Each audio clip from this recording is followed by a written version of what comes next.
how to use Claude AI in your VS Code. So make sure you already have both of your tools downloaded, which is going to be your Visual Studio, of course, and your Claude Code.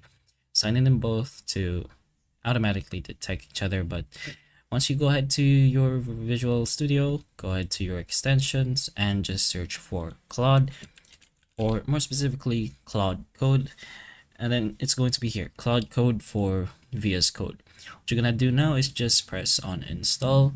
It's going to do that for you automatically, and that's pretty much it. It should just automatically be enabled in your VS Code and here in the top right corner. But if you do want the terminal based extension, just go ahead and use this, which is the Claude Code use terminal setting to switch back.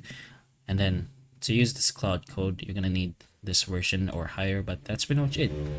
So you can use it directly in your VS Code, and you can find it here in your Claude Code. So hopefully the information of this video can help you, and if it can, please like and subscribe for more videos like this, and that's all.